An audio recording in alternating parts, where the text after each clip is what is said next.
ஒரு ஊர்ல ஒரு ஆள் இருந்தான். தையல் கடை வச்சிருந்தான். அவங்கிட்ட ஒருத்தன் ஒரு சட்டை துணி எடுத்து கொடுத்து தைக்க சொல்லியிருந்தான்.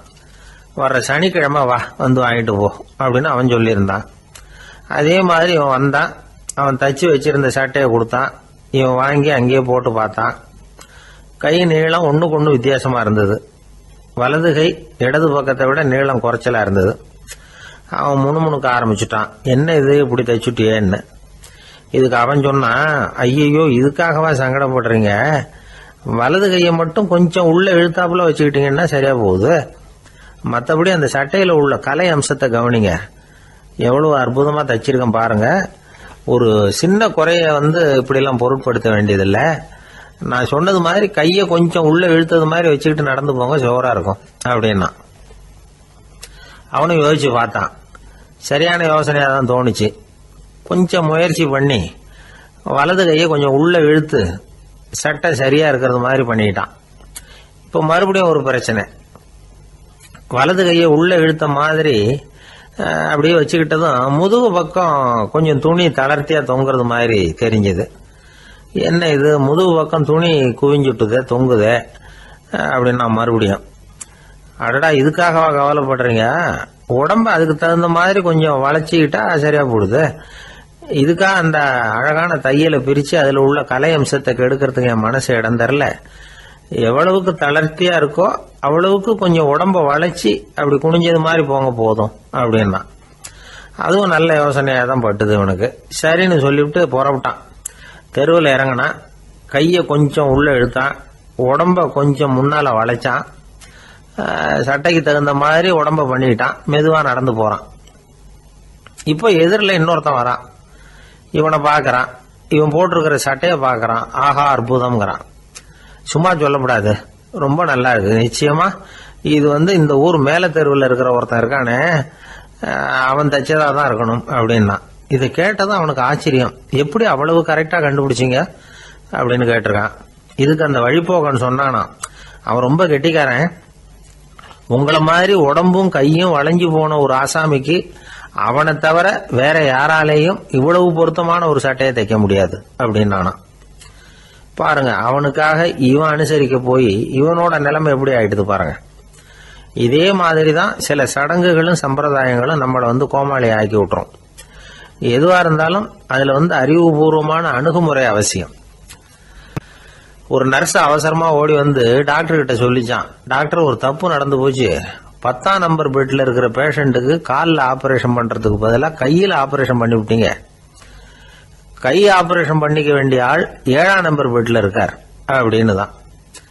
அதுக்கு ஒரு பதட்டப்படாம சொன்னாராம், பரவாயில்ல இவரை தூக்கி 7ஆம் நம்பர் பெட்ல போட்டுரு அப்படின்னாராம்.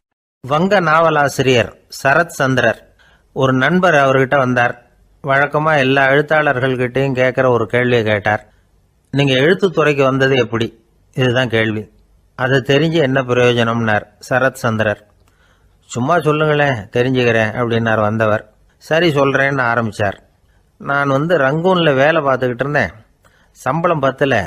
வேலையும் பார்த்துக்கிட்டு ஒரு பலசரக்கு கடை வைக்கலாம்னு நினைச்சேன். என்னால் மளிகை கடை வச்சு சரியா நடத்த முடியுமாங்கிற சந்தேகம் என் மனைவிக்கு. அதை சோதனை பண்ணி பார்க்கணுங்கிறதுக்காக சில பொருள்களின் அளவு, அதோட விலை, இப்படி சிலதை சொல்லி எல்லாத்தையும் மனக்கணக்காக கூட்டி போட சொன்னாங்க. என்னால் சரியாக கூட்டி சொல்ல முடியல. உங்களால் மளிகை கடை நடத்த முடியாதுன்னு சொல்லிவிட்டாங்க. உடனே என்ன பண்ணுறது, வேற வழி இல்லை, கதை எழுத ஆரம்பிச்சிட்டேன் அப்படின்னார். கேட்டவருக்கு சிரிப்பு வந்துட்டு தான். சரத் சந்திரர் ஒரு பக்கம் சீரியஸான நாவல்கள் சிறுகதைகள் எழுதியிருந்தாலும் அவருடைய இன்னொரு பக்கம் வேற விதம். நண்பர்கள் கிட்ட பேசும்பொழுதும் சரி, அவர்களுக்கு கடிதங்கள் எழுதும் போதும் சரி, கேலியும் கிண்டலும் நகைச்சுவை உணர்வும் அதிகமா இருக்கும். காந்திஜி ஒரு சமயம் கல்கத்தாவுக்கு வந்திருந்தார். தேசபக்தர்கள் பல பேர் அவர்கிட்ட பேசிக்கிட்டு இருந்தாங்க. அப்போ சரத் சந்திரரும் அங்க இருந்தார். கிரண் சங்கர் ராய் அப்படிங்கிறவரும் அங்க இருந்தார். அவர் சொன்னாராம், காந்திஜியோட பழகிய முதல் வங்காளி நான் தான்.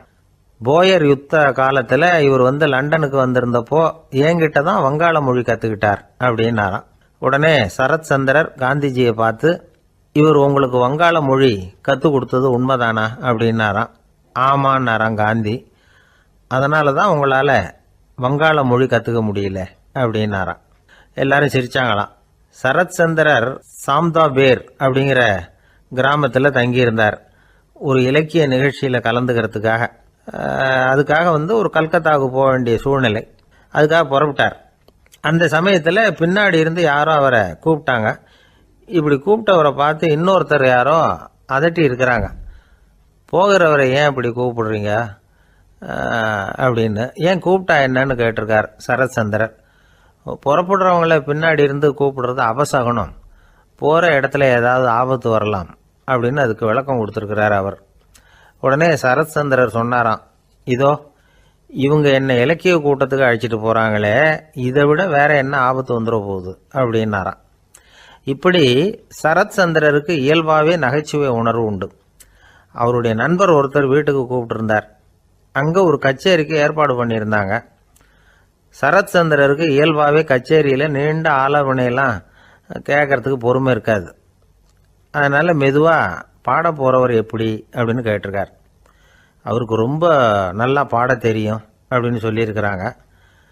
அதுக்கு சரத் சந்திரர், பாட தெரியுங்கிறது சரி, பாட்டை நிறுத்த தெரியுமா அதை சொல்லுங்க முதல்ல அப்படின்னாராம். ஒரு நாள் ராமர் அரசவையில் உட்கார்ந்துருக்கிறார். ராமராஜ்யம் நடந்துகிட்டு இருந்த நேரம். அந்த சமயத்தில் ஒரு நாய் அரச சபைக்கு வந்துதான். அது தலையில் அடிபட்டு ரத்தம். அந்த கோலத்தில் அது அங்கே வந்தது. எல்லாரும் ஆச்சரியமாக அதை பார்த்தாங்க. ராமரும் அந்த நாயை பார்த்தார். நீங்கள் வந்த காரியம் என்ன, என்ன நடந்தது, எதுவாக இருந்தாலும் பயப்படாமல் சொல்லு அப்படின்னார். உடனே அந்த நாய் மெதுவாக சொல்ல ஆரம்பிச்சுதான். ஐயா, நான் தெருவில் போய்கிட்டு இருந்தேன். வழியில் ஒருத்தர் வந்தார். அவர் வேத சாஸ்திரம்லாம் படித்த பெரியவர். அவர் எந்த காரணமும் இல்லாமல் அவர் கையில் வச்சிருந்த குச்சியால் என் தலையில் அடிச்சுட்டார். அதுதான் தலையில் ரத்தம். இதை நீங்கள் விசாரித்து தகுந்த தீர்ப்பு வழங்கணும் அப்படின்னு தான் அந்த நாய். ராமர் பார்த்தார். உடனே தன்னுடைய காவலர்களை அனுப்புனார். அந்த ஆளை எங்கே இருந்தாலும் போய் கொண்டுகிட்டு வாங்க அப்படின்னு விட்டார். காவலர்கள் போனாங்க. அந்த ஆளை பிடிச்சி கொண்டு வந்துட்டாங்க. அரண்மனைக்கு வா அப்படின்னு சொல்லி கூப்பிட்டுட்டு வந்துட்டாங்க. என்ன நடந்ததுன்னு விசாரித்தார் ராமர். அதுக்கு அந்த ஆள் சொன்னார், நான் வீதி வழியாக வந்துக்கிட்டு இருந்தேன். குறுக்க இந்த நாய் வந்தது. நான் அவசரமாக போய்கிட்டு இருந்தேன். இது எனக்கு வழி விடாமல் குறுக்க பூந்து இடைஞ்சல் பண்ணிச்சு. எனக்கு கோபம் வந்துட்டுது. அதனால் அடிச்சுட்டேன். வேத சாஸ்திரம் படித்த நான் என் வசம் இழந்து கோபப்பட்டது பெரிய தப்பு தான். அதை நான் ஒத்துக்கிறேன். குற்றத்தை ஒப்புக்கொள்கிறேன். எனக்கு என்ன தண்டனை கொடுக்கணுமோ அதை கொடுங்க, ஏற்றுக்கிறேன் அப்படின்னு விட்டார். சரி, இப்போ அந்த ஆளுக்கு தண்டனை கொடுக்கணும். என்ன தண்டனை கொடுக்கறது யோசனை பண்ணார் ராமர். அதையும் அந்த நாய்கிட்டே கேட்டார். நீயே சொல்லு, என்ன தண்டனை கொடுக்கலாம் இவருக்கு அப்படின்னார். இதுக்கு அந்த நாய் என்ன சொல்லிச்சு தெரியுமா? இவரை ஏதாவது ஒரு கோயிலுக்கு தர்மகர்த்தாவாக நியமனம் பண்ணிவிடுங்க, அதுதான் இவருக்கு சரியான தண்டனை அப்படின்னுது. இதை கேட்டதும் ராமர் முகத்தில் புன்னகை. ஆனால் அங்கே இருந்த மற்றவங்களுக்கெல்லாம் ஆச்சரியம். அது எப்படி, தப்பு செஞ்சவங்களுக்கு தண்டனை கொடுக்கறது தானே நியாயம், அதை விட்டுவிட்டு தர்மகர்த்தா பதவியை கொடுக்க சொல்லுது இந்த நாய் அப்படிங்கிற ஆச்சரியம். இந்த சந்தேகத்தை அந்த நாய்கிட்டே கேட்டாங்க அங்கே இருந்தவங்க. இதுக்கு அந்த நாய் பதில் சொல்லிச்சான். நான் போன பிறவியில் ஒரு கோயிலுக்கு தர்மகர்த்தாவாக இருந்தேன். எவ்வளவோ கவனமாக எச்சரிக்கையாக தான் என்னுடைய கடமைகளை எல்லாம் செஞ்சுக்கிட்டு வந்தேன். அப்படி இருந்தாலும் சில சமயங்களில் என்னையும் மீறி கோயில் செல்வத்தை நான் அனுபவிக்கிறதுக்கு காரணமாயிட்டேன். ஒரு கோவிலுக்கு தர்மகர்த்தாவாக இருக்கிறவங்க எப்படியும் இந்த பாவத்திலேருந்து தப்பிக்கிறது கஷ்டம்.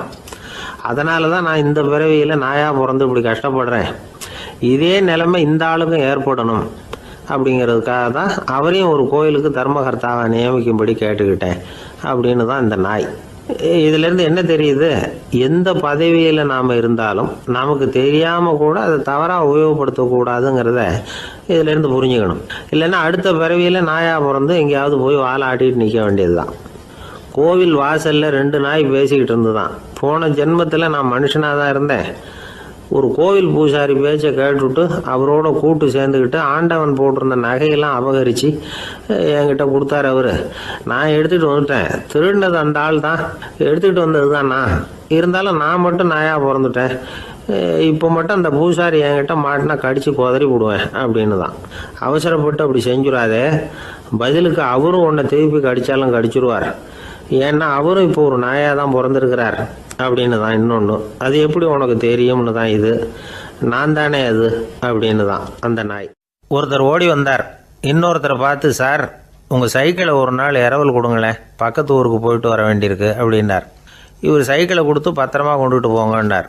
சார் இதை பத்திரமா கொண்டு போகிறேன், கவலையே வேணாம், ஏன்னா இது உங்களோட சைக்கிள் அப்படின்னு நான் நினைக்கல, என்னோட சைக்கிளாக நினைக்கிறேன் அப்படின்னார். அதுக்கப்புறம் தான் இவருக்கு உண்மையாகவே பயம் வந்துட்டுது. ஏன்னா அவர் சொன்னது மாதிரி அதை தன்னோட சைக்கிளாகவே நினச்சி தள்ளிட்டு போட்டா என்ன பண்ணுறது? எது எதை நம்முடையதாக நினைக்கணுங்கிறதுக்கு ஒரு வரையறை இருக்குது. சில பேர் ஆஃபீஸையே வீடாக நினச்சி விடுறது உண்டு. அப்படிப்பட்டவங்க கூட வீட்டை ஆஃபீஸாக நினைக்கிறது இல்லை. ஏன்னா வீட்டில் இவர் ஆஃபீஸராக நடந்துக்க முடியறதில்ல. இதெல்லாம் ஒரு பக்கம் இருக்கட்டும், இப்போ விஷயத்துக்கு வருவோம். பொறியியல் மேதை டாக்டர் விஸ்வேஸ்வரய்யா இருந்தார் இல்லையா, பாரத ரத்னா விருதெல்லாம் கொடுத்தாங்களே. ஆஃபீஸ் வேலை வேறு, சொந்த வேலை வேறு அப்படிங்கிறதுக்கு ஒரு உதாரணமாக இருந்தவர் அவர். மைசூர் மகாராஜா கிட்ட திவானாக இருந்தார். அவர் ஒரு நாள் அரசாங்க வேலை காரணமாக வெளியூர் போயிருந்தார். ஹாசன்கிற ஊருக்கு பக்கத்தில் ஒரு பயண மாளிகை, அங்கே தங்கிவிட்டார். ராத்திரி அங்கே தங்கி இருந்துட்டு விடிஞ்சதும் ஊருக்கு திரும்புறதாக திட்டம். ராத்திரி தூங்கிறதுக்கு ரொம்ப நேரம் ஆகிட்டுது. ரொம்ப நேரம் வரைக்கும் அரசாங்க சம்பந்தப்பட்ட வேலைகளையே பார்த்துக்கிட்டு இருக்கிறார். அரசாங்க ஃபைல்கள் நிறைய இருந்தது. அதையெல்லாம் ஒவ்வொன்றா எடுத்தார், படித்து பார்த்தார், பரிசீலனை பண்ணார். அதில் எழுத வேண்டியதை எழுதினார், கையெழுத்து போட்டார். ஒரு வழியாக அந்த வேலையெல்லாம் முடிஞ்சுது. அதுக்கப்புறம் என்ன பண்ணார்னா, தன்னுடைய சூட்கேஸை திறந்தார். அதிலேருந்து 2 மெழுகுவத்தியை எடுத்து கொளுத்தி வச்சார். அந்த பயண மாளிகையில் அது வரைக்கும் எரிஞ்சிக்கிட்டு இருந்த மின்சார விளக்குகளை அணைச்சிட்டார். அதுக்கு பிறகு அந்த மெழுகுவத்தி வெளிச்சத்தில் சில புத்தகங்களை தொடர்ந்து படிக்க ஆரம்பிச்சிட்டார். அந்த பயண மாளிகையில் பணியாளராக இருந்தவர் இதை பார்த்துட்டு ஓடி வந்தார். மறுபடியும் மின் விளக்கு போடுறதுக்காக போனார். விஸ்வேஸ்வரய்யா அதை பார்த்துட்டு போட வேணாம்ட்டாராம். இது வரைக்கும் நான் அரசாங்க அலுவல்களை கவனிச்சிக்கிட்டு இருந்தேன், அதனால் மின் விளக்குகள் அப்போ எரிஞ்சதில் தப்பு இல்லை. இப்போ நான் புத்தகம் படிச்சுக்கிட்டு இருக்கேன், இது என்னுடைய சொந்த வேலை. இங்கே இருக்கிற மின் விளக்கு அதுக்காக ஏன் எரியணும் அப்படின்னு கேட்டாராம். இப்போ இருக்கிற சில அரசு பணியாளர்கள்கிட்ட இந்த சம்பவத்தை பேச்சோட பேச்சாக சொல்லி பார்த்தேன். அவங்களால இதை ஜீரணிக்கவே முடியல. நேர்மை தேவை தான் சார், அதுக்காக அவ்வளவு தூரத்துக்கு அது தேவையா அப்படிங்கிறாங்க. விஸ்வேஸ்வரய்யா அப்படி பண்ணினது தான் ஒரு நேர்மையாளர் அப்படின்னு இந்த உலகத்துக்கு நிரூபிக்கணுங்கிறதுக்காக இல்லை. தான் அப்படி நடந்து காட்டினா தன்னை சுற்றி இருக்கிறவங்களும் அதை கேள்விப்படுறவங்களும் முடிஞ்ச அளவுக்கு பொது வாழ்க்கையில் அரசு பணியில் நேர்மையை கடைபிடிக்க முயற்சி பண்ணலாமே அப்படிங்கிறதுக்காகத்தான். இப்போவும் சில பேர் இருக்கிறாங்க, இவங்க ஆஃபீஸ் வேறு வீடு வேறேன்னு நினைக்கிறதில்ல, அவ்வளோ உரிமை. ஒருத்தர் அப்படி தான், அவருக்கு அவசரமாக 5000 ரூபா தேவைப்பட்டது. ஆஃபீஸு பணத்தை எடுத்துக்கிட்டார். அந்த நேரம் பார்த்து ஆடிட் வந்துட்டுது, ஆப்பிட்டுக்கிட்டார். விசாரணை நடக்குது. அவர் சொல்கிறார், சார் நான் நேரம் காலம் பார்க்காம ஆஃபீஸில் வேலை செய்வேன், ஏன்னா அதை என்னோடய ஆஃபீஸாக நினைக்கிறேன். அவசரத்துக்கு அந்த பணத்தை எடுத்தேன், மறுபடியும் வச்சுடலாம்னு தான் இருந்தேன், அதுக்குள்ளே இப்படி ஆகிட்டுது. நீங்கள் என்ன நினச்சாலும் சரி, நான் ஆஃபீஸ் வேறு வீடு வேறு அப்படின்னு நினைக்கிறதில்ல, அது என்னோடய சுபாவம் அப்படின்னார். விசாரணை பண்ணவர் தீர்ப்பு வழங்கினார். உங்கள் சுபாவத்துக்கு மதிப்பு கொடுத்து நானும் தீர்ப்பு வழங்குறேன். நீங்கள் கொஞ்ச நாள் ஜெயிலில் இருந்துட்டு வாங்க, அது உங்களுக்கு கஷ்டமாக இருக்காதுன்னு நினைக்கிறேன். ஏன்னா அங்கே போனாலும் நீங்கள் உங்கள் சுபாவப்படி வீடு வேற ஜெயில் வேறன்னு நினைக்க மாட்டீங்க அப்படின்னாராம். ஒரு தெருவில் சில சிறுவர்கள் விளையாடிக்கிட்டு இருந்தாங்க. ஏதோ ஒரு உயரமான கல்லை நடுத்தெருவில் வச்சு அதை சுற்றி சுற்றி ஓடி வந்துக்கிட்டு இருக்கிறாங்க. அது என்ன விளையாட்டோ அவங்களுக்கு தான் தெரியும். கொஞ்ச நேரம் அப்படி விளையாடிக்கிட்டு இருந்தவங்க விளையாடி முடிச்சதும் அந்த கல்லை நடுத்தெருவில் அப்படியே விட்டுட்டு அவங்கவுங்க வீட்டுக்கு ஓடி போட்டாங்க. அதுக்கப்புறம் அந்த வழியாக 2 பெண்கள் பேசிக்கிட்டே வந்தாங்க. பேச்சு சுவாரஸ்யத்தில் நடுத்தெருவில் இருந்த அந்த கல்லை கவனிக்கலை. காலில் இடிச்சுட்டுது, லேசாக ரத்தம் வந்துட்டுது, வலி தாங்கலை. காலில் இடிச்சுக்கிட்ட பொண்ணு திட்ட ஆரம்பிச்சுட்டுது.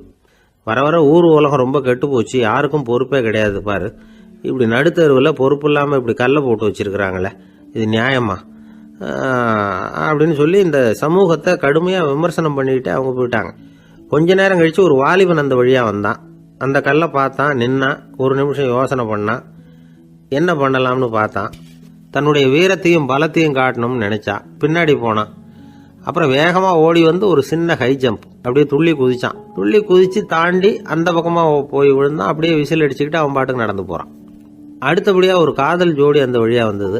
நடுத்தெருவில் கண்ணில் பட்டது. அவங்க 2 பேரும் ரொம்ப நெருக்கமாக சேர்ந்து வந்துக்கிட்டு இருக்கிறாங்க. நடுவில் கல் இருக்கிறதுனால கொஞ்ச நேரம் 2 பேரும் விலகி மறுபடியும் இந்த பக்கம் வந்து சேர்ந்து போகணும். கொஞ்ச நேரம் நாம் பிரிய வேண்டி இருக்குதே அப்படின்னு வருத்தத்தோட முணுமுணுத்துக்கிட்டே இந்த பக்கம் வந்தாங்க. அதுக்கப்புறம் வழக்கம் போல சேர்ந்து அவங்க பாட்டுக்கு எதிர்காலத்தை பற்றி கற்பனை பண்ணிக்கிட்டே போயிட்டாங்க.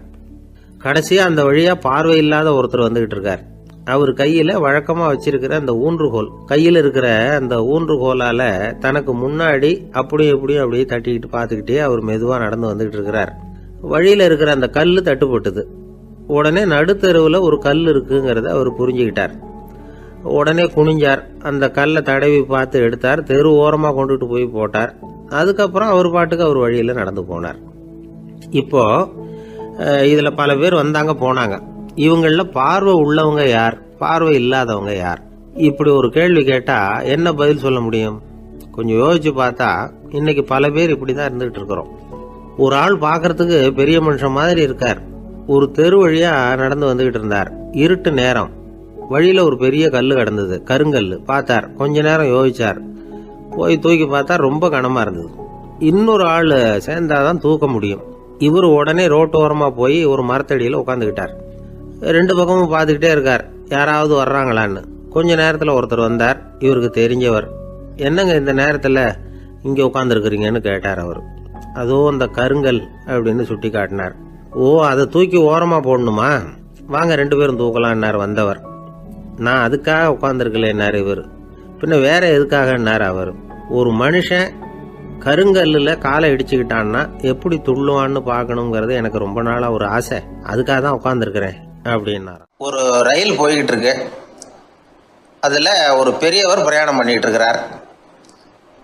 எதிரில் ஒரு பெரிய அதிகாரி, ஐஏஎஸ் ஆஃபீஸர் உட்காந்துருக்கிறார். 2 பேருக்கும் முன்ன பின்ன அறிமுகம் இல்லை. அவர் வேற யாரோ, இவர் வேற யாரோ. ஒரே ரயிலில் பிரயாணம் பண்ணிட்டு இருக்கிறாங்க. அதுவும் எதிர்த்த இருக்கையில். ஏதோ ஒரு நகரத்தில் வண்டி நின்றுது. 2 பேரும் கீழே இறங்கினாங்க. பெரியவர் ஒரு ட்ரங்க் பெட்டியோட கீழே இறங்கினார். அந்த அதிகாரி கையில் ஒரு சின்ன பெட்டி. அவர் அந்த சின்ன பெட்டியை கீழே வச்சுட்டு கூலி கூலின்னு கத்திக்கிட்டு இருந்தார். இந்த பெரியவர் பார்த்தார். ஐயா, இந்த பெட்டி மட்டும்தானா, இல்லை இன்னும் ஏதாவது இருக்குதா அப்படின்னு விசாரிச்சார். இப்போ அதிகாரி சொன்னார், இல்லைங்க இது மட்டும்தான் அப்படின்னு சொன்னார். இதுக்கு என்னத்துக்காக கூலி ஆள், நானே எடுத்துக்கிட்டு வரேனே, வாங்க அப்படின்னு சொல்லி அந்த பெட்டியை அந்த பெரியவர் கையில் எடுத்துக்கிட்டார். எடுத்ததும் 2 பேரும் பேசிக்கிட்டே நடந்து வராங்க. இப்போ பெரியவர் சொன்னார், இப்போ உள்ள நாகரிகம் எப்படி இருக்குன்னா, சுமை கால் பணம், சுமக்கூலி முக்கால் பணம் அப்படிங்கிற மாதிரி இருக்கு. பணத்தை வீணாக்கிறதோட இது கௌரவம்னு வேற நினைக்கிறாங்க அப்படின்னார். அவர் சொல்றது சரிதான். 10 ரூபாய் மதிப்புள்ள ஒரு சுமையை 30 ரூபா கொடுத்து தூக்கிட்டு போவோம். நாமே அதை தூக்கினா நமக்கு கௌரவ குறைச்சல் அப்படின்னு நினைப்போம். இதுதான் நம்ம நிலைமை. ஆனால் அந்த பெரியவர் என்ன சொன்னார் தெரியுமா? நீங்கள் எங்கே போகணுமோ அது வரைக்கும் நானே இதை எடுத்துகிட்டு வரேன் அப்படின்னார். அந்த அதிகாரி பக்கத்தில் உள்ள ஒரு ஹோட்டல் வரைக்கும் போனார். பெரியவரும் அங்கே கொண்டுட்டு போய் பெட்டியை வச்சார். உடனே அந்த பெரிய அதிகாரி அவருக்கு பணம் கொடுக்கறதுக்காக பர்ஸை எடுத்தார். உடனே இவர், ஐயா எனக்கு கூலி எதுவும் வேணாம், உங்களுக்கு சேவை செய்கிறது என்னுடைய கடமை. நான் இந்த சேவையை செய்தது பணத்துக்காக இல்லை, அன்புக்காக அப்படின்னு சொல்லிவிட்டார். அதுக்கப்புறம் அவர் நன்றினார். 2 பேரும் பிரிஞ்சுட்டாங்க. இது முடிஞ்சது. அன்னைக்கு சாயந்தரம் அங்கே ஒரு பெரிய கூட்டம் நடக்குது. இந்த அதிகாரியும் அந்த கூட்டத்துக்கு போகிறார். மக்கள் கூட்டம் ரொம்ப அதிகம். அதனால் இந்த அதிகாரியும் ஒரு ஓரமாக உட்காந்துக்கிட்டார். அப்புறம் கொஞ்ச நேரத்தில் இந்த முக்கிய விருந்தினர் பேசுறதுக்காக வரார் மேடைக்கு. மேடையில் இருந்த பெரியவங்கள்லாம் எழுந்திரிச்சு நின்று அவருக்கு மாலை போட்டு மரியாதை செய்கிறாங்க. எங்கேயோ ஒரு மூலையில் உட்காந்துருந்தார் அதிகாரி. அவர் இதை கவனித்தார். அவருக்கு ரொம்ப ஆச்சரியம், அதிர்ச்சி. ஏன்னா அங்கே பேச வந்த முக்கிய விருந்தினர் வேற யாரும் இல்லை, இன்னைக்கு காலையில் இவர் பெட்டியை தூக்கிட்டு வந்தார் பெரியவர், அவர் தான். சரி, அந்த பெரியவர் யார் தெரியுமா? அவர் தான் ஈஸ்வர சந்திர வித்யாசாகர். கூட்டம் முடிஞ்சது. அதிகாரி அவரை தேடி ஓடினார். அவர் கைகளை பிடிச்சிக்கிட்டார். ஐயா என்னை மன்னிச்சுடுங்க அப்படின்னாரு. அப்புறம் சொன்னார், அகங்காரங்கிற கெட்ட புத்தி தான் உண்மையை கண்கள்ல இருந்து மறைக்குது. அகங்காரம் தான் மனுஷனை அழிக்குது. நீங்கள் ரொம்ப பெரிய மனிதர், இருந்தாலும் மனிதத்தன்மையோடு நடந்துக்கிறீங்க. இந்த அன்பு, தயவு, பொறுமை இதெல்லாம் இல்லைன்னா மனிதனாக இருக்கிறதுல என்ன பிரயோஜனம் அப்படின்னு சொல்லிவிட்டு அந்த அதிகாரி போனாராம். மனிதத்தன்மைன்னா என்ன அப்படிங்கிற கேள்விக்கு இந்த பெரியவர் ஒரு உதாரணம். இப்பெல்லாம் அப்படியா இருக்கிறாங்க? ஒரு பெரியவர் ஒரு பெட்டியை தூக்கிட்டு வந்துக்கிட்டு இருக்கிறார். ஒரு இளைஞன் ஓடி வந்தான். கொடுங்க சார், நான் தூக்கிட்டு வரேன்னா. கொடுத்தார். வாங்கி தலையில் வச்சுக்கிட்டான். அப்புறம் சொன்னான், அடுத்தவங்க சிரமப்படக்கூடாதுங்கிறது என்னுடைய கொள்கை அப்படின்னா. அது நல்லது தான்னார் அவர். கடைசியில் பெட்டியை கொடுத்தான். வாங்கிக்கிட்டு பர்ஸை திறந்தார் பணம் கொடுக்கறதுக்காக. வேணாங்க அப்படின்னு விட்டான் அந்த இளைஞன். ஏன்னார், நான் சொன்னேன் அடுத்தவங்க சிரமப்படக்கூடாதுங்கிறது என்னுடைய கொள்கைன்னு.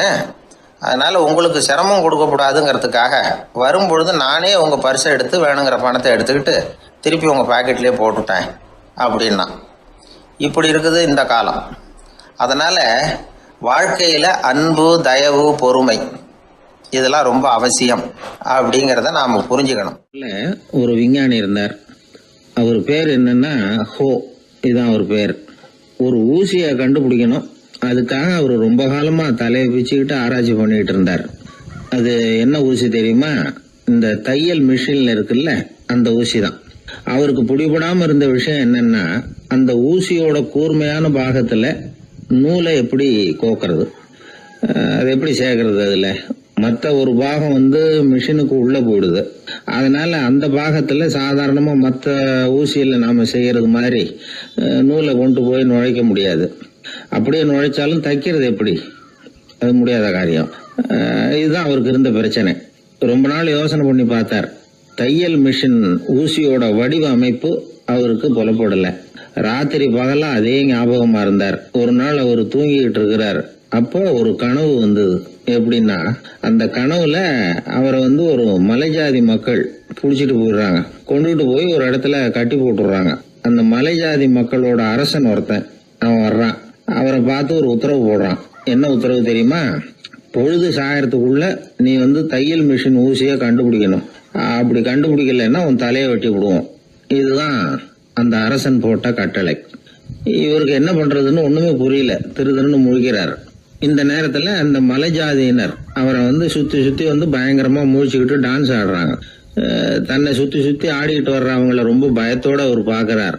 நேரம் ஆவ ஆவ தன்னோட இறுதி நேரம் நெருங்கிறத உணர்றார். ரொம்ப நெருக்கடியான நிலைமை. தன்னை சுத்தி ஆடுறவங்கள கவனிக்கிறார். அவங்க கைகள்ல ஈட்டி மாதிரி ஏதோ ஒரு ஆயுதம் வச்சிருக்கிறாங்க. அந்த ஆயுதத்தை இவர் கண்ணுக்கு நேரா கொண்டுகிட்டு வராங்க. அதை அவர் பாக்குறார். அந்த ஆயுதத்தின் கூரான முனைய இவர் கூர்ந்து கவனிக்கிறார். அந்த கூரான முனையில ஒரு சின்ன துவாரம் தெரியுது. உடனே அவருக்கு பளிச்சுன்னு ஒரு ஐடியா உதயமாகுது. இதைத்தானே இவ்வளவு காலமும் நான் தேடிக்கிட்டு இருந்தேன். கூரான முனையில ஒரு சின்ன துவாரத்தை போட்டுட்டா அது மூலமா நூலை செலுத்தி மறுமுனைய மிஷின்ல வச்சுடலாமே. தையல் மிஷின் ஊசி ரெடி அப்படின்னு நினைச்சார். திடீர்னு தூக்கம் கலைஞ்சது. உடனே தன்னுடைய தலைமாட்டில் இருந்த குறிப்பு ஏடுல இதை குறிச்சு வச்சுக்கிட்டார். அதுக்கப்புறமா அந்த ஊசியையும் அவர் செஞ்சு முடிச்சார். இது எப்படின்னு நீங்க நினைக்கலாம், ஆனா இது சாத்தியம்தான். முழிச்சுக்கிட்டு இருக்கிறப்போ நமக்கு ஏற்படுற சில பிரச்சனைகளுக்கு கனவுல விடை கிடைக்கிறது உண்டு. அப்படி பல பேருக்கு ஆயிருக்கு. உங்களையும் பல பேருக்கு இது மாதிரி அனுபவம் ஏற்பட்டிருக்கலாம்.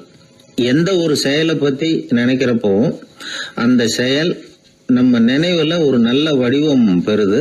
ஒரு செயல் திட்டத்தை எந்த அளவுக்கு நாம நல்ல யோசனை செஞ்சு திட்டம் போடுறோமோ அந்த அளவுக்கு அதை சுலபமா செஞ்சு முடிக்க முடியும். அந்த விஞ்ஞானி நினைச்ச காரியம் அவர் எண்ணம் பூராவும் ஆக்கிரமிச்சது. அதனால அவர் நினைச்சது கனவுல உருவாகி அதுக்கு செயல் வடிவம் கிடைச்சிட்டுது. மனிதனோட உள் மனசுக்கு அவ்வளவு ஆற்றல் உண்டு அப்படின்னு சொல்றாங்க. தூக்கத்தை ஆக்கபூர்வமா உபயோகப்படுத்துறது எப்படி அப்படிங்கறத பத்தி எல்லாம் இப்ப நிறைய ஆராய்ச்சி பண்றாங்களாம். பயிற்சி எல்லாம் வேற கொடுக்குறாங்களாம். அதனால தூக்கத்தை பத்தி லேசா நினைச்சுடாதீங்க. நமக்கு வேண்டியப்பட்ட ஒருத்தர், அவருக்கு தூக்கத்துல நடக்கிற வியாதி, அதுக்காக மருந்து சாப்பிட்டுக்கிட்டு இருந்தார். ஒரு நாள் அவரை பார்த்து கேட்டோம், ஏங்க உங்க தூக்கத்துல நடக்கிற வியாதிக்கு மருந்து சாப்பிட்டீங்களே, ஏதாவது முன்னேற்றம், ஏதாவது இம்ப்ரூவ்மெண்ட் தெரியுதா அப்படின்னு கேட்டோம். தெரியுதுன்னார். எப்படின்னோ, அதுக்கு அவர் சொல்றார், முன்னாடி எல்லாம் தூக்கத்துல ஒரு 10 அடி தூரம் நடப்பேன், இப்போலாம் ஒரு 40 அடி வரைக்கும் நடக்கிறேன் அப்படின்னு. ஒரு நாள் ஒரு 10-15 பள்ளிக்கூடத்து பிள்ளைங்க தேடிட்டு வந்தாங்க. உங்களை பார்த்துட்டு தான் போகணும், அதுக்காக தான் வந்திருக்கோம்னாங்க. என்ன விஷயம்னு கேட்டோம். நாங்கள்லாம் கூடி ஒரு முடிவு பண்ணியிருக்கிறோம், அதை உங்ககிட்ட சொல்லணும் அப்படின்னாங்க. அதுவும் ஒரு வாண்டு பையன் அதை சொன்னான். என்ன முடிவு அது அப்படின்னு கேட்டோம் ரொம்ப ஆர்வமாக. அதை இப்போ சொல்ல மாட்டோம், எங்களுக்கு பிடிக்கிற மாதிரி ஏதாவது ஒரு தகவல் சொன்னால் அதுக்கப்புறம் நாங்கள் அதை சொல்கிறோம் அப்படின்னா அந்த வாண்டு பையன். சரி, சின்ன பையன்கிட்ட இன்றைக்கி வசமாக மாட்டிக்கிட்டோம் அப்படின்னு நினச்சிக்கிட்டு அவங்களுக்கு தகுந்த மாதிரி ஒரு கதை சொல்ல ஆரம்பித்தோம். அது என்ன கதைன்னா, ஒரு பெரிய காடு, அதில் பலவிதமான மிருகங்கள். அந்த காட்டுக்கு ஒரு சிங்கம் தான் ராஜா. எப்பவும் காட்டுக்கு அது தானே ராஜா. ஒரு பெரிய யானைக்கு இது பொறுக்கலை. என்ன இது, எப்போ பார்த்தாலும் இங்கே சிங்கத்துக்கே ராஜா பதவி கிடைக்குது, நான்லாம் எவ்வளவு பலசாலியாக இருக்கிறேன், அப்படி இருந்தும் எனக்கு அந்த பதவி கிடைக்கலையே அப்படின்னு தனக்குள்ளே பொறுமிக்கிட்டே இருந்தது. ராஜா பதவியை நினச்சி ரொம்ப ஏக்கம், அதுக்கு பதவி மோகம். இந்த சமயம் பார்த்து ஒரு குள்ள நெறி கூட்டம் அதை தேடிட்டு வந்தது. ஐயா பெரியவங்களே, நீங்கள் இந்த காட்டுக்கு ராஜாவாக இருக்க ஆசைப்படுறீங்க, அதில் ஒன்றும் தப்பு இல்லை. ஆனால் அதுக்கு முன்னாடி நீங்கள் எங்கள் கூட்டத்துக்கு கொஞ்ச நாள் தலைவராக இருங்க, அதாவது ராஜாவாக இருங்களேன், உங்களுக்கும் ஒரு ட்ரைனிங் கிடைச்சது மாதிரி இருக்கும் அப்படின்னு சொல்லியிருக்குது இந்த கூட்டம், குள்ள நெறி கூட்டம். இதை கேட்ட உடனே யானைக்கு ரொம்ப சந்தோஷம் தாங்கலை. அதுதான் எப்போன்னு பதவிக்காக காத்துக்கிட்டு இருக்குதே. இருந்தாலும் கொஞ்சம் பிகுவோட, சரி நீங்கள்லாம் இவ்வளோ தூரம் என்ன தேடிட்டு வந்து கேட்கறதுனால மறுக்க முடியல அப்படின்னு ரொம்ப ஏதோ அவளுக்கு சிரமப்பட்டு ஒத்துக்கிறது மாதிரி ஒத்துக்கிட்டது. ஏதோ உங்கள் ஆசைக்கு கட்டுப்படுறேன், கொஞ்ச நாள் உங்கள் கூட்டத்துக்கு ராஜாவாக இருக்கிறதுக்கு சம்மதிக்கிறேன் அப்படின்னுது. உடனே அந்த யானை ராஜ நட போட ஆரம்பிச்சிட்டுது. யானை சாதாரணமாக நடந்தாவே எப்படி இருக்குங்கிறது நமக்கு தெரியும். அதுவே ராஜ நடந்தால் எப்படி இருக்கும் கற்பனை பண்ணி பாருங்கள். யானை முன்னாடி கம்பீரமாக போய்கிட்டு இருக்குது, தலைவர் இல்லையா, அதனால் குள்ள நரிகள்லாம் ரொம்ப அடக்கமாக அது பின்னாடி அணிவகுத்து போயிட்டு இருக்குது. ராஜா வாழ்க, மன்னர் வாழ்க அப்படின்னு கோஷம் வேற. யானைக்கு தலைகால் புரியல, அவ்வளவு சந்தோஷம். அந்த யானைக்கு செருக்கு, ஆணவம் எல்லாம் ஏற்பட்டு போச்சு. அதுக்கப்புறம் அது தரையை பார்க்குமா, நிமிர்ந்து நடக்க ஆரம்பிச்சுட்டுது. தரையை பார்க்குறதே இல்லை. அப்படி போயிட்டுருக்கிறப்போ ஒரு சதுப்பு நிலத்தில் திடீர்னு காலை வச்சுட்டுது. அவ்வளோதான், கால் உள்ளே போட்டுது. இன்னொரு காலை எடுத்து வச்சுது, அதுவும் உள்ளே போட்டுது. அந்த 2 காலையும் எடுக்கிறதுக்காக அடுத்த 2 காலையும் அழுத்திச்சு, அதுவும் உள்ளே போக ஆரம்பிச்சுட்டுது. இப்போ 4 காலம் வசமாக சேத்துல அழுந்தி போச்சு, எடுக்க முடியல. குள்ள நரிகள்லாம் அதை சுற்றி சுற்றி வந்தது. சிலது சுற்றி நின்று டான்ஸ் ஆட ஆரம்பிச்சுட்டுது யானையை பார்த்துட்டு. இதை யானை பார்த்தது. என்ன இது, தலைவர் நான் தவிச்சிக்கிட்டு இருக்கிறேன், தொண்டர்கள்லாம் சுற்றி நின்று வேடிக்கை பார்த்துக்கிட்டு இருக்கிறீங்க, டான்ஸ் ஆடுறீங்க அப்படின்னு கேட்டுதான். தொண்டர்களே, தலைவர் நான் தவிச்சிக்கிட்டு இருக்கிறது உங்களுக்கு தெரியலையா? இப்போ உடனே உங்கள் தலைவரை காப்பாற்ற வேண்டியது உங்கள் கடமை இல்லையா அப்படின்னு கத்துச்சான் அந்த யானை. குள்ள நரிகளில் ஒன்று முன்னாடி நின்று அந்த யானையை பார்த்து தான், தலைவரே எங்களுக்கு ரொம்ப நாளாக ஒரு ஆசை, அந்த ஆசையை நிறைவேற்றிக்கிறதுக்காக தான் உங்களை எங்கள் தலைவராக ஏற்றுக்கிறோம்னு சொன்னோம் அப்படின்னு தான். என்ன ஆசைன்னு கேட்டிருக்கு யானை.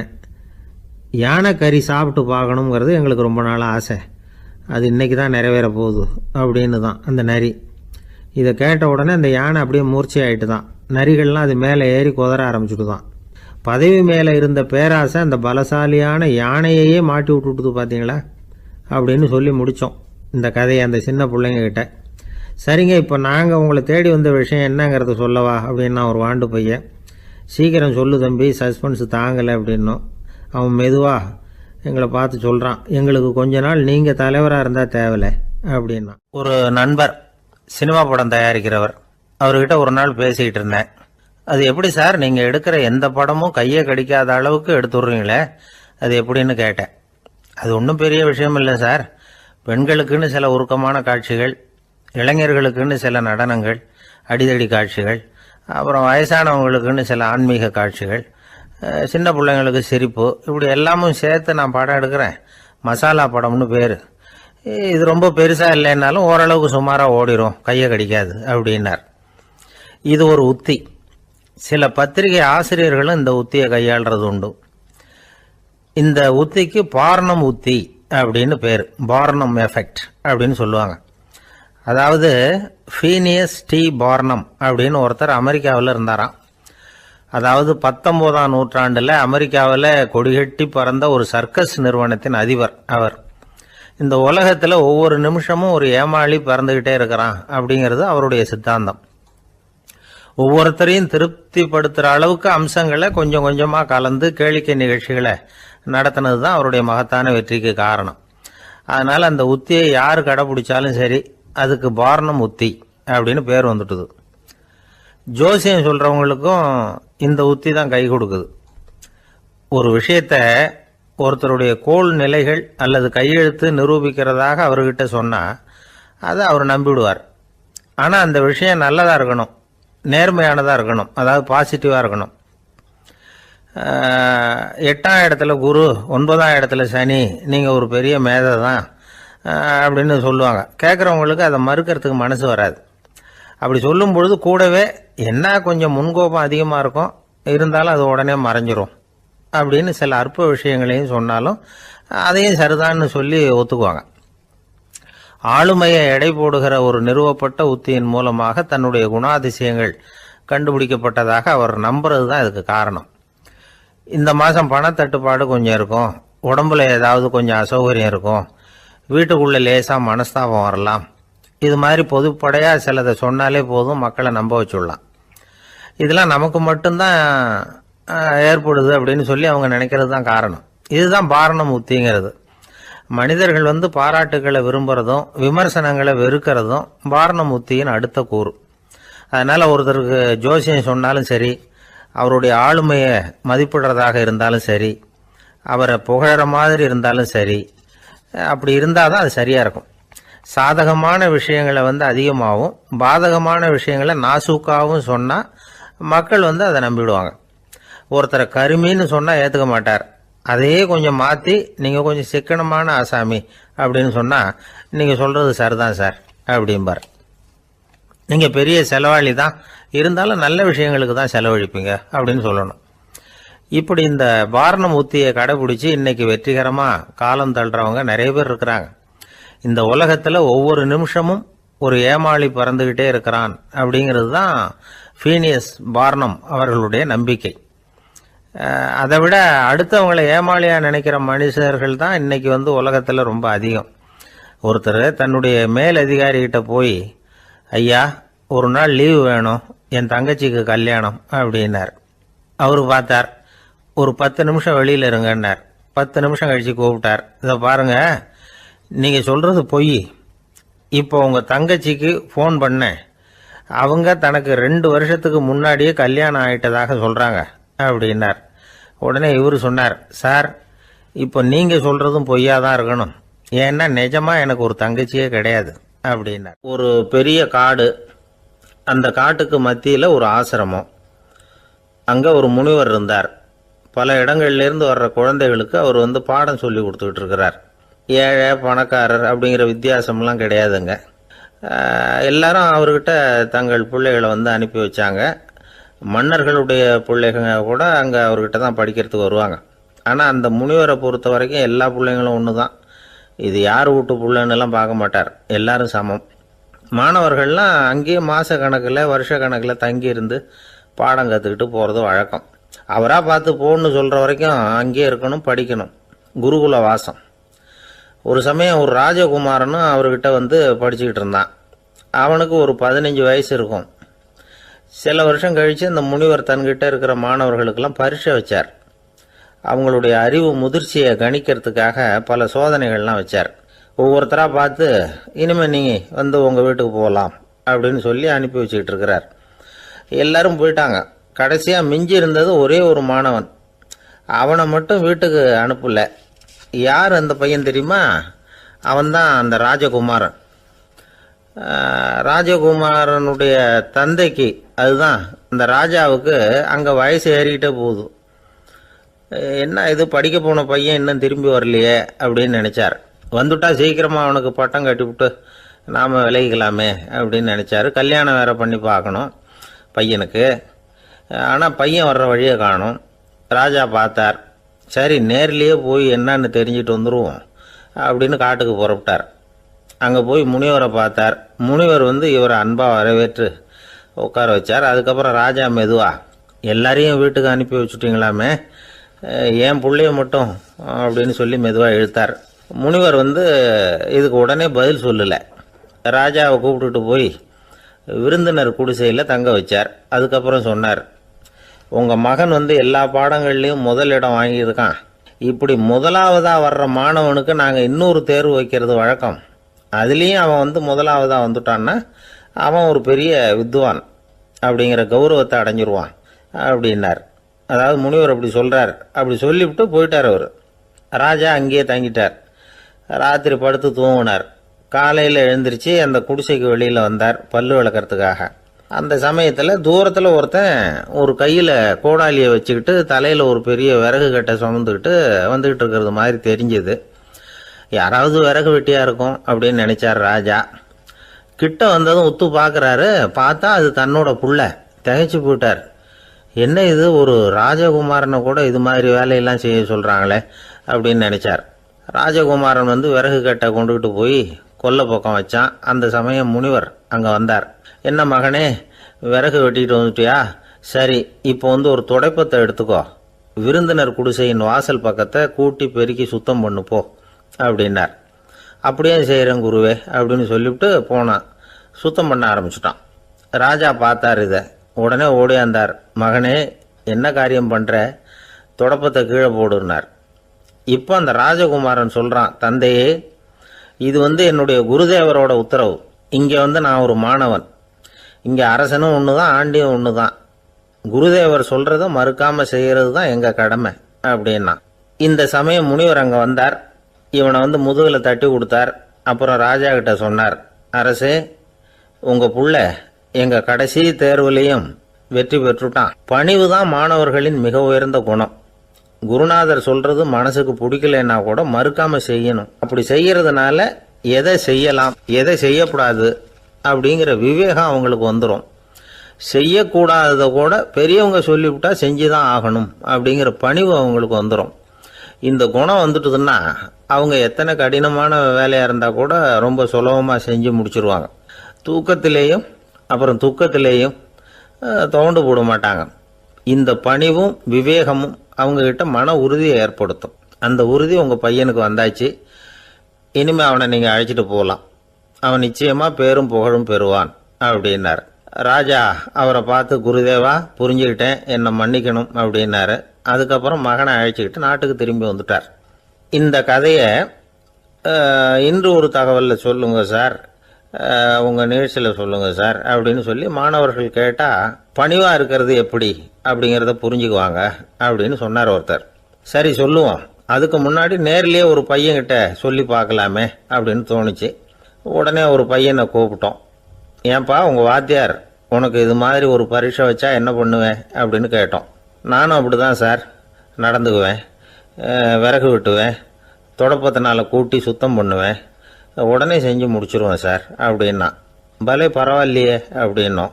ஆமாம் சார், அப்படி செஞ்சால் தானே வீட்டுக்கு அனுப்புவார், இல்லைன்னா இன்னொரு வருஷம் இங்கேயே இருந்து படின்னு சொல்லி விடுவார், அதனால் அப்படி செய்வேன் அப்படிங்கிறான் அந்த பையன். வாழ்க்கையில் ரொம்பவும் அடிபட்டு அல்லல் போட்டுக்கிட்டு இருக்கிற ஒருத்தர் வந்தார். மனசு ரொம்பவும் நொந்து போய் பேசினார். இந்த உலகத்தில் மனுஷனாக பிறந்ததை விட மாடாக பிறந்திருக்கலாம் சார் அப்படின்னார். திடீர்னு என்கிட்ட இப்படி சொன்னால் அதுக்கு நான் என்னங்க பண்ண முடியும் அப்படின்னேன். உங்ககிட்ட வரணும்னு தோணுச்சு, அதனால் வந்தேன் அப்படின்னார். சரிங்க, இப்படி ஒரு யோசனை வந்ததுக்கு என்ன காரணம் அப்படின்னு சொல்லி அவர்கிட்ட கேட்டேன். அதுக்கு அவர் சொன்னார், என் பையனுக்கு வேலை தேடுறேன் கிடைக்கல, பொண்ணுக்கு மாப்பிள்ளை தேடுறேன் கிடைக்கல, வீடு கட்டுறதுக்கு கடன் கேட்குறேன் கிடைக்கல, மாடாக பிறந்திருந்தா இது மாதிரி கவலையெல்லாம் கிடையாதுல்ல, பேசாமல் வைக்கோலை தின்னுக்கிட்டு அசை போட்டுக்கிட்டே கடந்து விடலாமே அப்படின்னார் அலட்சியமாக. அதுக்கப்புறம் தான் அவர் சொன்ன கருத்தை நானும் கொஞ்சம் அசை போட ஆரம்பித்தேன் மனசுக்குள்ளே. இப்போது இயற்கையை பொறுத்த வரைக்கும் அது நாம் எல்லாரும் மகிழ்ச்சியாக வாழணும் அப்படின்னு தான் விரும்புது.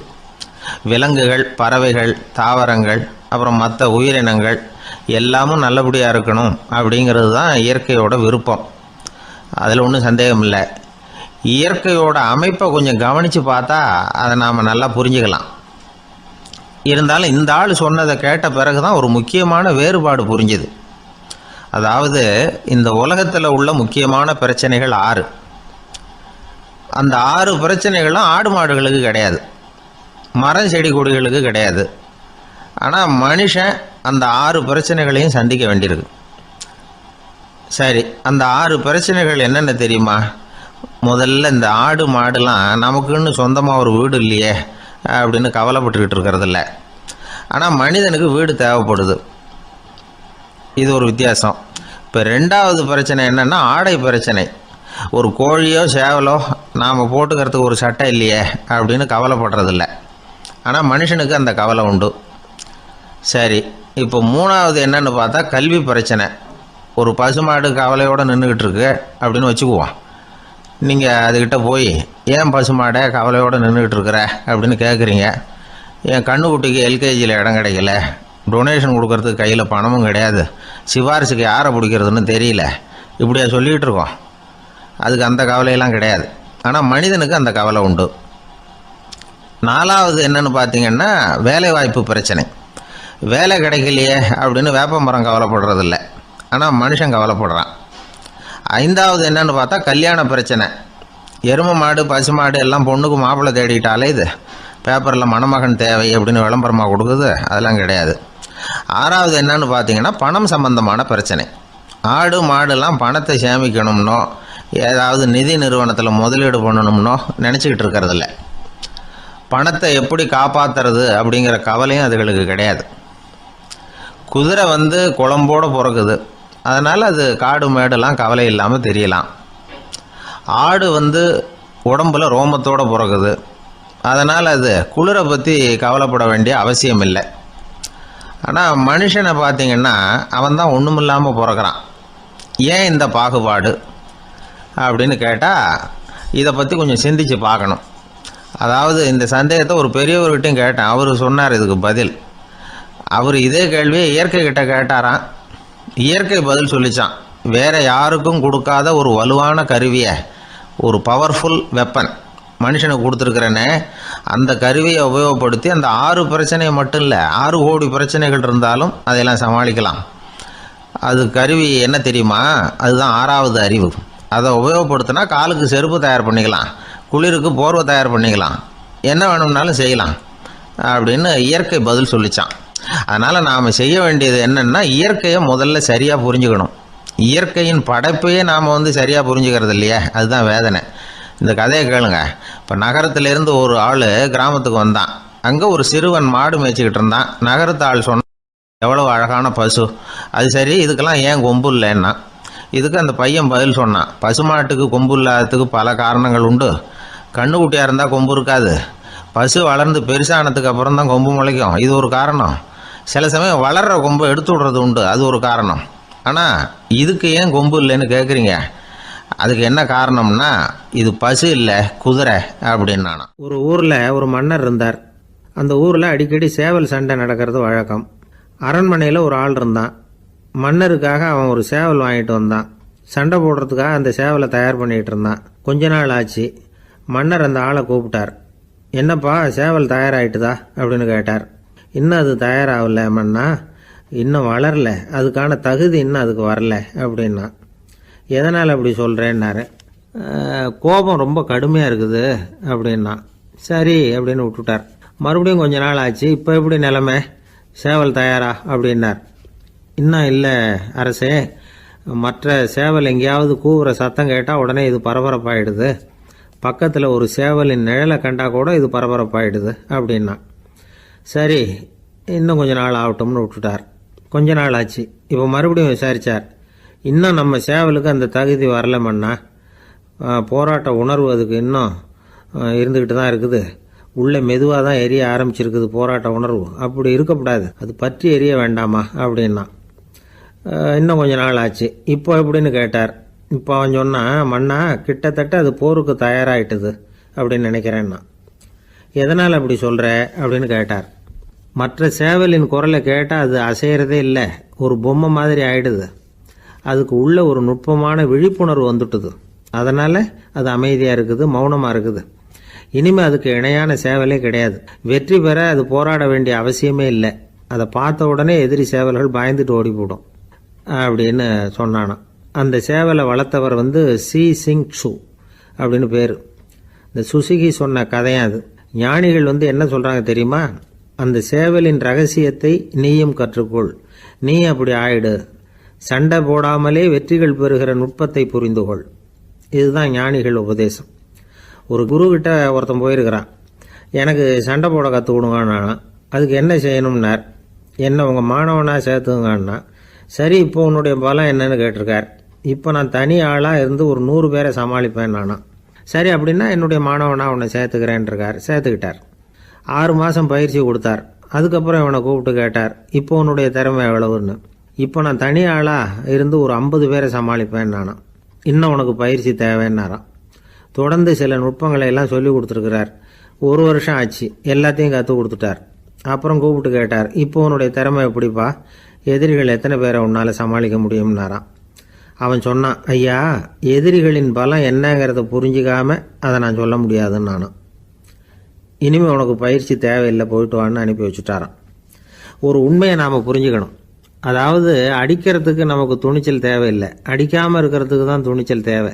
அடித்தா திருப்பி அடிக்கிறவன் மன உறுதி உள்ளவன் இல்லை, அடித்தா திருப்பி அடிக்காமல் இருக்கிறான் பாருங்க, அவன் தான் மன உறுதி உள்ளவன். ஒருத்தன் தலை தெறிக்க வேகமாக ஓடிக்கிட்டு இருந்தானா, எங்கடா ஓடுற அப்படின்னா, எதுக்கு வந்தவன், ஒரு சண்டையை நிறுத்தத்தான் இப்படி ஓடுறேன் அப்படின்ட்டுருக்கான். யாருக்கும் சண்டை, எனக்கும் இன்னொரு ஆளுக்கும் சண்டை அப்படின்னு நானா. நம்ம உடம்புல ரத்த அழுத்தம் இருக்குதே, அது நல்லதா கெடுதலா? உடனே அது கெடுதல்னு தான் சொல்லுவோம். ஆனா உண்மை அது இல்லை. இயற்கையா உள்ள ரத்த அழுத்தம் நம்ம உடம்புக்கு தேவையான ஒண்ணு. அந்த அழுத்தம் அதிகமா போனாதான் கெடுதல். அததான் நாம பிபின்னு சொல்றோம். ஆனா அது உண்மையிலேயே உயர் ரத்த அழுத்தம், ஹைப்பர் டென்ஷன். இதயம்ங்கிறது ஓயாம வேலை செஞ்சுக்கிட்டு இருக்கிற ஒரு பம்பு. இதயம் சுருங்கி ரத்தத்தை பம்பு செய்யறப்போ ரத்த அழுத்தம் கூடுதலா இருக்கும். இதுக்கு பேரு சிஸ்டாலிக் பிளட் பிரஷர் அப்படின்னு பேர். இதயம் விரிந்த நிலைக்கு திரும்புறப்போ ரத்த அழுத்தமும் குறையுது. இதுக்கு பேரு டயஸ்டாலிக் பிளட் பிரஷர் அப்படின்னு பேர். இப்படி இது மாறி மாறி இருக்கும். இந்த பிபி 140 90 இப்படின்லாம் சொல்றாங்கல்ல, இதுதான். சீரா இருக்க வேண்டிய ரத்த அழுத்தம் ஒரு அளவுக்கு மேல அதிகரிச்சுட்டா ஆபத்து ஆரம்பம்னு அர்த்தம். சரி, இந்த உயர் ரத்த அழுத்தம் உண்டாகிறதுக்கு என்ன காரணம்? இதனாலதான் இது வருதுன்னு ஒரு காரணத்தை குறிப்பிட்டு சொல்ல முடியாது. ஆனா வம்சாவளி காரணம், ரொம்ப டென்ஷனான சூழ்நிலையில வேலை செய்யறது, உடம்பு குண்டா இருக்கிறது, இதெல்லாம் இந்த ஹை பிபிக்கு துணை செய்யுது. அப்படிதான் எடுத்துக்க வேண்டியிருக்குது. இது கிருமியினால ஏற்படுற வியாதி இல்லை, உடம்புல ஏற்படுற ஒரு பழுது, அவ்வளவுதான். இப்ப 40 வயசுக்கு மேலதான் பொதுவா இது பாதிக்கும். அதெல்லாம் சரி, ஒருத்தருக்கு உயர் ரத்த அழுத்தம் இருக்குது, அதை கட்டுப்படுத்துறதுக்கு வழி ஏதாவது உண்டா அப்படின்னா உண்டு. மருந்து கொடுத்தும் சரி பண்ணலாம். மருந்து இல்லாத சிகிச்சை முறைகளும் இருக்குது. இப்ப மருந்து சாப்பிட்றதுன்னா டாக்டர் கிட்ட போயிடலாம். அதுக்கு இப்ப சுமாரா 30 விதமான மருந்துகள் இருக்குதான். மருந்தோட உடல் கட்டுப்பாடும் மனக்கட்டுப்பாடும் சேர்ந்ததுன்னா ரொம்ப விசேஷம். அது இருக்கட்டும், மருந்து இல்லாம நாம செய்ய வேண்டியது என்ன, அதை தெரிஞ்சுக்குவோம். முதல்ல சீரான உடற்பயிற்சி, வாக்கிங் ரொம்ப நல்லது. மனசை அமைதிப்படுத்துறதுக்கு யோகாசனம், ஆழ்நிலை தியானம், இது மாதிரியான பயிற்சிகள் நல்லது. ஒரு காலத்துல யோகாசனம் பண்ணுங்க, தியானம் பண்ணுங்கன்னு சொன்னா ஒரு மாதிரியா பார்த்தாங்க. இப்ப மருத்துவ நிபுணர்களே அதெல்லாம் ரொம்ப அவசியம்தான் அப்படின்னு சொல்றாங்க. இன்னொரு அதிசய சிகிச்சை முறை இப்போ வழக்கத்துக்கு வந்திருக்குது. பயோ ஃபீட்பேக் அப்படின்னு பேர். மூளையின் அழுத்த அலைகளை பதிவு பண்ணி அதை மறுபடியும் உடம்புக்குள்ள செலுத்தி இந்த ரத்த அழுத்தத்தை சீராக்கி போடுறாங்க. சில பேருக்கு இந்த ஹை பிபி பார்டர் லைன்ல இருக்கும். அவங்களுக்கெல்லாம் மருந்துகள் அவசியம் இல்லை. வாழ்க்கை முறையில சில மாற்றங்களை பண்ணிக்கிட்டாவே போதும். பிஹேவியரல் மாடிஃபிகேஷன்ஸ் சொல்றாங்க. அது எப்படின்னா, பரபரப்பான வாழ்க்கை முறையை தவிர்க்கணும். புகைப்பிடிக்கிற பழக்கம், மது அருந்தும் பழக்கம், இதெல்லாம் இருந்தா விட்டுடணும். சாப்பாட்டுல உப்பை குறைக்கணும். கொழுப்பு சத்து ஆகாரங்களை குறைச்சிக்கணும். முடிஞ்சா விட்டுடலாம். குடும்பத்துல ஏற்கனவே யாருக்காவது ஹை பிபி இருந்தா சந்ததிகள் ஜாகிரதையா இருக்கணும். நடுத்தர வயசு அடைஞ்சவங்க அப்பப்ப அந்த பிபி செக் பண்ணிக்கிறது நல்லது. டாக்டர் சொல்றத நம்மள பல பேர் சரியாவே கேட்கறது இல்லை. அதனாலதான் இடைஞ்சல். ஒரு ஆளு பிபின்னு சொல்லி டாக்டர் கிட்ட போனான். உடம்பு குண்டா இருக்கு, அதை குறைக்கணும், முதல்ல தினமும் உடற்பயிற்சி பண்ணு அப்படின்னார். சரின்னு சொல்லிவிட்டு வந்தான், செஞ்சான். கொஞ்ச நாள் கழிச்சு மறுபடியும் டாக்டர் கிட்ட போனான். என்னப்பா எக்ஸசைஸ் பண்ணியா அப்படின்னு கேட்டார். தினமும் பண்ணினேன் டாக்டர்னா. என்ன பண்ணேன்னு கேட்டார். முன்னெல்லாம் சிகரெட்டை வந்து கடையில் வாங்குவேன், இப்போ நான் அப்படி வாங்குறத விட்டுட்டேன். தினமும் நானே என் கையாலேயே உருட்டி தயார் பண்ணுறேன் டாக்டர். இது ஒரு எக்ஸசைஸ் தானே அப்படின்னா. ஒரு ஏரி ஓரமாக 2 பசங்க நடந்து போய்கிட்டு இருக்கிறாங்க. அதில் ஒருத்தன் பணக்கார வீட்டு பையன், இன்னொருத்தன் ஏழை. இவங்க 2 பேரும் போய்கிட்டு இருக்கிறாங்க. வழியில் ஒரு இடத்துல ஒரு ஜோடி செருப்பு இவங்க கண்ணில் படுது. ஒரு விவசாயி அந்த செருப்பை அங்கே விட்டுட்டு பக்கத்தில் இருந்த ஏரியில் கை காலை கழுவிட்டு இருக்கிறார். உடனே அந்த பணக்கார பையனுக்கு ஒரு ஐடியா. அவன் சொன்னானா, டேய், இப்போ ஒரு வேடிக்கை செய்யலாம். அந்த செருப்பு 2ஐயும் தூக்கி எட்டத்தில் வீசி எரிஞ்சிருவோம். அந்த ஆள் வந்து பார்த்துட்டு செருப்பை தேடி அல்லாடுவான், அங்கேயும் இங்கேயும் ஓடுவான், திருன்னு முழிப்பான். அதை பார்த்து நாம் ரசிக்கலாம், நல்ல தமாஷா இருக்கும் அப்படின்னு இருக்கான். இப்படி சொல்லிவிட்டு அந்த செருப்புகளை தூக்கத்துக்கு போனானா. கொஞ்சம் பொறு அப்படின்னானா அந்த ஏழை பையன். ஏன்னு கேட்டிருக்கான் அவன். இப்போ அந்த ஏழை பையன் சொன்னானா, நீ சொல்கிறது ஒன்றும் வேடிக்கை கிடையாது. உன்னோட செருப்பு தொலைஞ்சா உன் அப்பா உடனே உனக்கு வேறு செருப்பு வாங்கி கொடுத்துருவார். ஆனால் அந்த ஆளுக்கு இந்த செருப்பு தொலைஞ்சதுன்னா வேறு புதுசாக வாங்கிறதுக்கு வாயையும் வயத்தையும் கட்டி பணத்தை சேர்க்க வேண்டியிருக்கும். அதனால் நான் ஒரு வேடிக்கை சொல்கிறேன், அது மாதிரி செய், அது இன்னமும் தமாஷா இருக்கும் அப்படின்னானா. எப்படி அது சொல்லுன்னு இருக்கான் அவன். செருப்பு 2ம் அது இருக்கிற இடத்துலையே இருக்கட்டும். உன் சட்டை பையிலிருந்து ஒரே ஒரு ரூபாய் நாணயத்தை எடு. அதை அந்த செருப்பு மேலே அதோட குதிகால் பகுதியில் வச்சுட்டு நாம் 2 பேரும் அந்த மரத்துக்கு பின்னாடி ஓடி போய் மறைஞ்சு நின்றுக்குவோம். அப்புறம் பாரு வேடிக்கையே அப்படின்னா. அதே மாதிரி ₹1 காசு செருப்பு மேலே வச்சுட்டு இவங்க 2 பேரும் மறைஞ்சு நின்றுக்கிட்டாங்க. கொஞ்ச நேரத்தில் அந்த விவசாயி வந்தார். காலில் உள்ள மண்ணை தட்டிவிட்டு செருப்பை மாட்டுறதுக்காக போனார். அங்கேருந்து காசு கண்ணில் போட்டுவிட்டுது. அவருக்கு ஆச்சரியமாக போச்சு. அதை கையில் எடுத்து பார்க்குறார். 4 பக்கமும் திரும்பி திரும்பி பார்க்குறார், யார் இதை வச்சுருப்பான்னு. கடைசியில் ஆகாயத்தை பார்க்குறார். ஆண்டவா, இது உன்னோட கருணை தான். நீ தான் யாரோ புண்ணியவான் மனசில் தர்மம் பண்ணுற எண்ணத்தை உண்டாக்கி இருக்கிற. அந்த புண்ணியவான் நல்லா இருக்கணும் அப்படின்னு வாழ்த்தி அந்த காசை கண்ணில் ஒத்திக்கிட்டாரான். மறைஞ்சிருந்து பார்த்துக்கிட்டு இருந்த ஏழை பையன் இப்படி சொன்னான், பாத்தியா, உன்னை புண்ணியவான்னு வாழ்த்தி விட்டு போகிறார் அந்த ஆள். அவருக்கும் சந்தோஷம், அதை பார்த்து நமக்கும் சந்தோஷம். உனக்கு ₹1 ஒரு பெரிய விஷயம் இல்லை, ஆனால் அதனால் நமக்கு கிடைச்சிருக்கிற மகிழ்ச்சி ரொம்ப உயர்வானது அப்படின்னு நானும். வேடிக்கையும் கிண்டலும் இது மாதிரி அடுத்தவங்களுக்கு இடைஞ்சலாக இல்லாமல் இருக்கணும் அப்படிங்கிறார் கலைவாணர். ஆனால் பாருங்கள், அவருக்கே இடைஞ்சலாக வர்ற விஷயங்களை கூட அவர் வேடிக்கையாக தான் எடுத்துக்கிட்டாராம். ஒரு தடவை ஒருத்தர் கலைவாணர்கிட்ட வந்து, ஐயா, என் குழந்தை செத்து போச்சு அப்படின்னு சொல்லி அழுதாராம். உடனே இவர் அவருக்கு ₹100 பணத்தை கொடுத்து, இந்தாங்க அடக்கம் செய்யுங்க அப்படின்னு சொல்லி அனுப்பி வச்சாராம். 1 வருஷம் கழித்து மறுபடியும் அதே ஆள் வந்திருக்கார். இவர் மறந்துருப்பாருங்கிற நினைப்பில், அண்ணே, என் குழந்தை இறந்து போச்சுண்ணே அப்படின்னாராம். இவர் மறுபடியும் ₹100 கொடுத்து ஆறுதல் சொல்லி அனுப்பி வச்சாராம். 7-8 மாதம் கழித்து மறுபடியும் அதே ஆள் வந்திருக்கார். அவர் வாயை திறக்கிறதுக்கு முன்னாடியே இவர் ₹100 அவர் கையில் வச்சு, போன 2 தடவை தான் குழந்தை செத்து போச்சு, இந்த தடவையாவது அதை சாகாமல் காப்பாற்றி விடு அப்படின்னு சொல்லி அனுப்பி வச்சாராம். அதுக்கப்புறம் அந்த ஆள் வர்றதே இல்லையா. நமக்கு முன்னாடி நமக்கு வேண்டிய ஒருத்தர் ஒரு கிளாஸில் நமக்கு பழச்சாறு கொண்டாந்து வைக்கிறாருன்னு வச்சுக்கோங்க.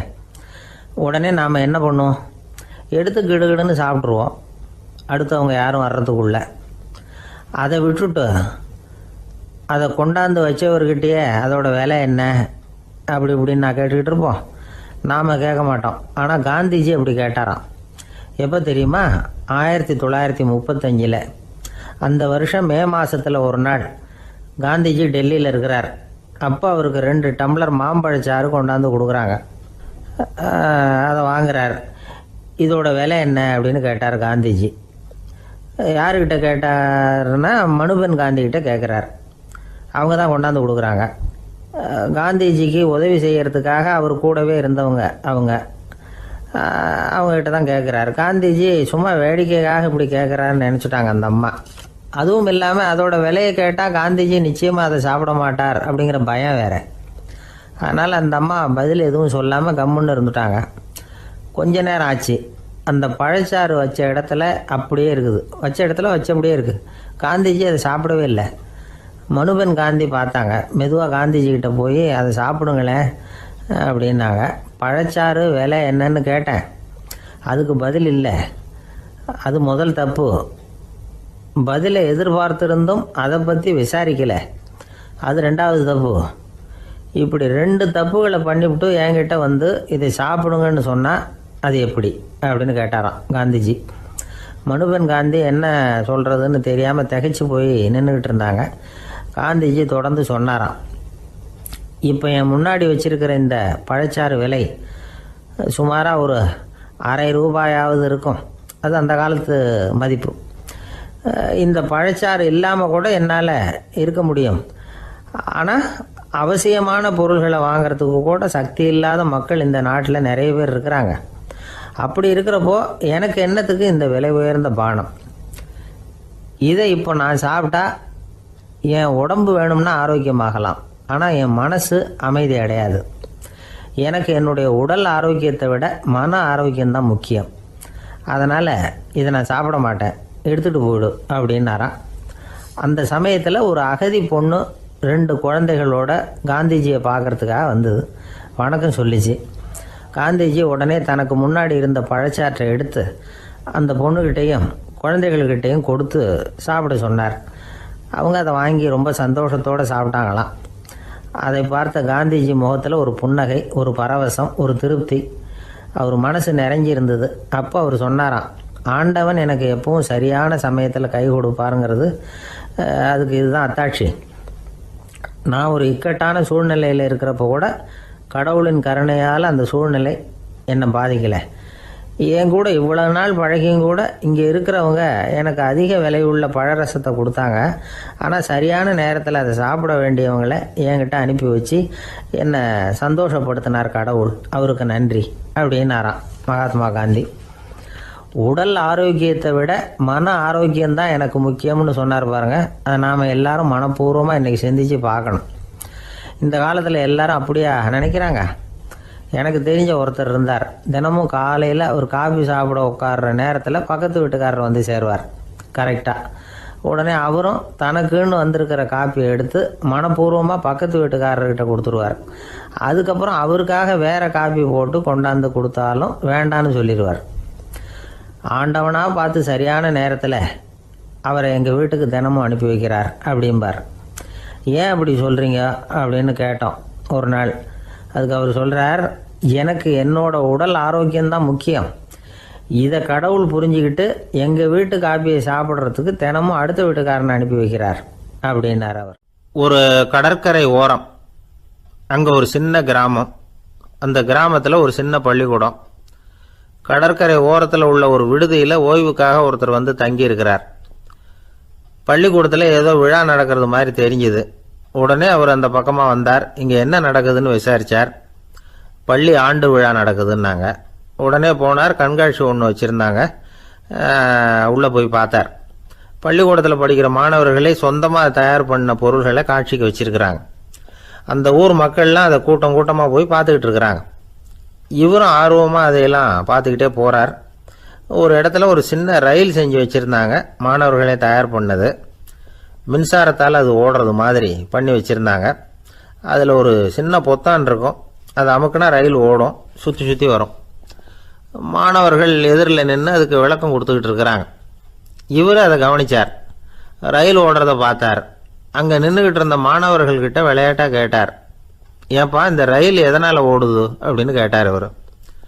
சக்தியினால் ஓடுது அப்படின்னாங்க மாணவர்கள். அது என்ன சக்தின்னு கேட்டார்.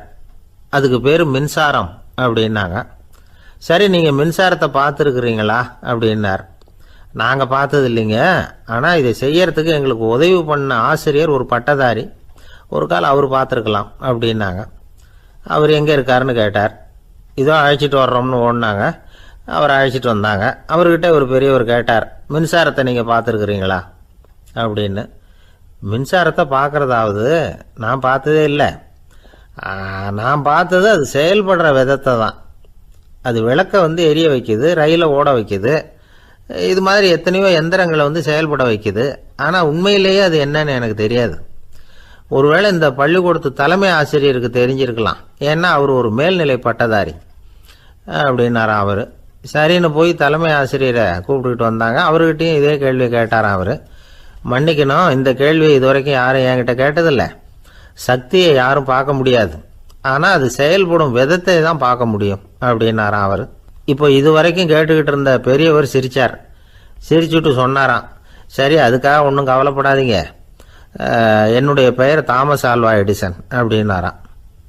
இதை கேட்டதும் அங்கே இருந்தவங்களுக்கெல்லாம் அதிர்ச்சி, ஆச்சரியம். என்னது, நீங்கள் தானே எடிசன்? நீங்கள் எவ்வளவு மின்சார கருவிகளை உண்டாக்கி இருக்கிறீங்க, நீங்களா இந்த கேள்வியை கேட்டது அப்படின்னாங்களாம். ஆமாம், நான் தான் கேட்குறேன், ஏன்னா நானே மின்சாரத்தை பார்த்தது கிடையாது அப்படின்னாராம் அவர். அன்புங்கிறது இப்படிப்பட்டது தாங்கிறார் ஓஷோ. அன்புங்கிறது நம்ம உடற்கூறு அமைப்பில் இல்லை, அது நம்ம உடம்புல உள்ள